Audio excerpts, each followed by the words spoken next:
Salut tout le monde, je suis trop contente de vous retrouver aujourd'hui. Non pas pour vous parler bullet journal, mais pour vous parler reading journal. Pour vous expliquer un petit peu ce dont il s'agit, j'aime beaucoup la lecture, ça fait vraiment quelques années que je m'y suis remise et particulièrement depuis début 2020, j'aime beaucoup ça.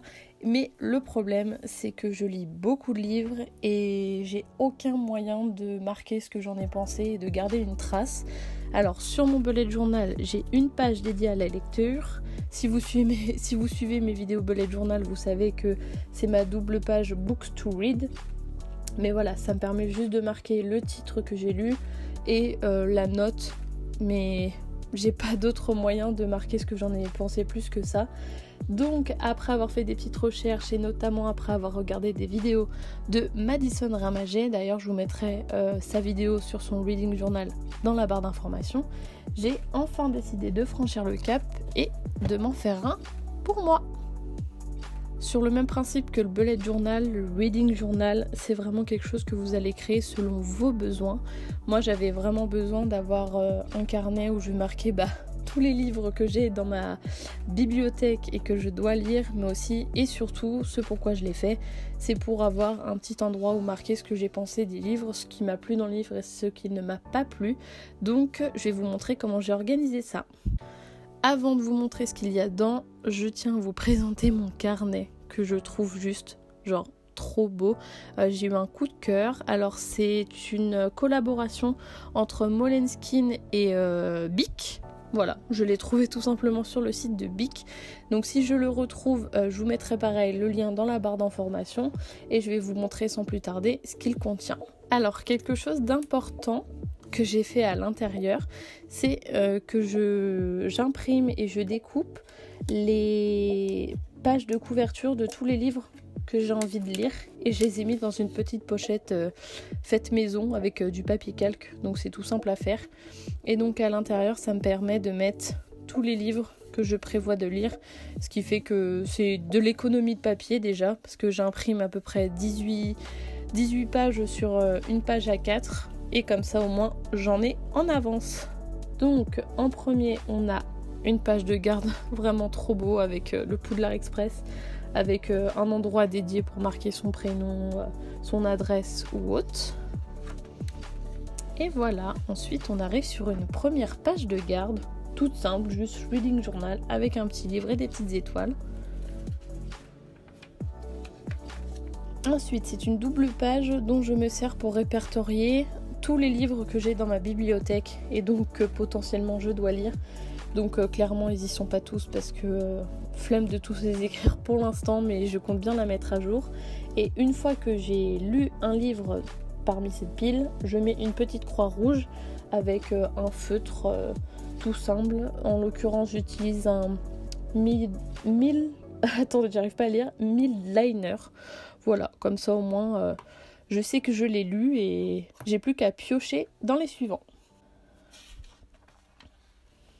Ensuite, c'est une page qui est dédiée au site Goodreads et plus particulièrement aussi, pourquoi pas, au groupe de lecture qu'a fait Madison Ramagé, donc One Books to Read sur Instagram. Donc voilà, ça répertorie en fait aussi principalement les livres que j'ai lus durant le mois. Donc là, on voit qu'au mois de janvier, j'en ai lu 4. Février, pour l'instant, j'en ai lu 2, mais je compte bien en lire beaucoup plus que ça.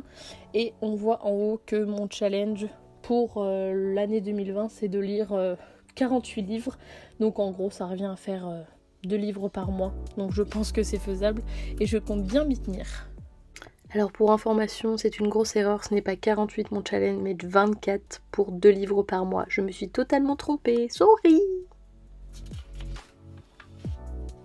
Ensuite, une double page très très simple, puisque sur la gauche, on a tout simplement un tracker livresque pour savoir où j'en suis dans mon challenge de 2020. Donc clairement, dès que j'ai lu un livre, je vais colorier le chiffre jusqu'à atteindre les 48, ce que j'espère bien. Et sur la page de droite, on a juste un récap du nombre de pages que j'ai lues durant le mois. Donc là, en l'occurrence, vous pouvez voir qu'au mois de janvier, j'ai lu 1184 pages. Et je compte faire ça toute l'année.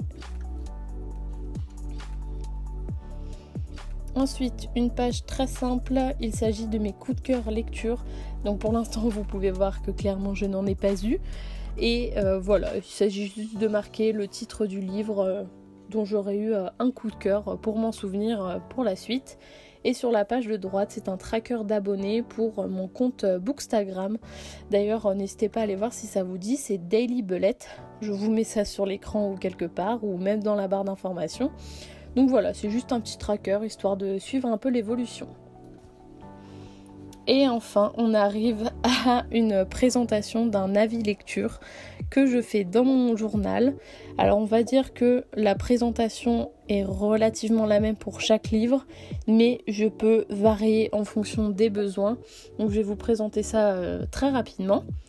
Donc tout en haut à gauche, on voit le titre du livre et ensuite on a l'illustration du livre. J'avais vraiment envie de rajouter ça. Comme vous pouvez voir, contrairement à mon bullet journal, il est très simple. Je mets pas de dessin, je colorie pas ni rien.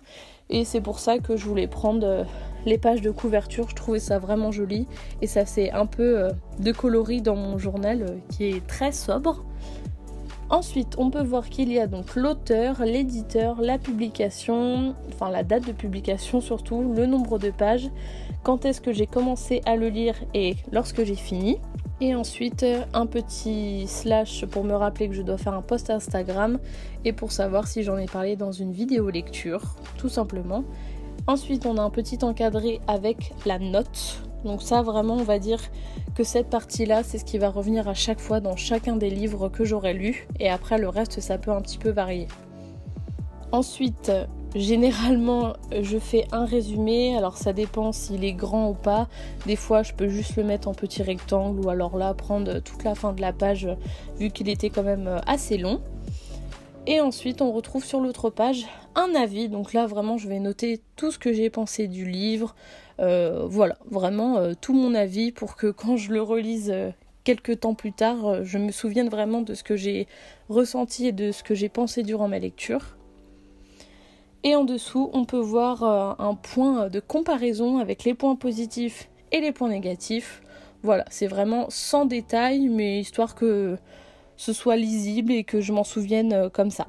Alors vous voyez, ça va changer un petit peu. Par exemple, ici, le résumé était très petit, donc du coup j'ai fait un petit rectangle.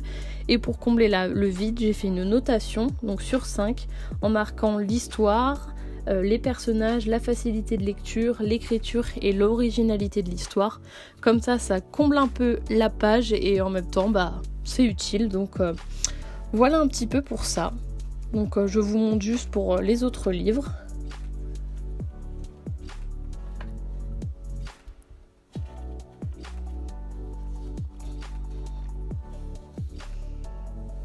Donc voilà un petit peu comment se présente mon reading journal. J'espère que ça vous aura aidé. N'hésitez pas à me dire si vous avez des questions supplémentaires sur le reading journal ou d'autres. Vraiment, je me ferai un plaisir d'y répondre en commentaire. Sur ce, je vous fais de gros bisous et je vous dis à bientôt pour une prochaine vidéo.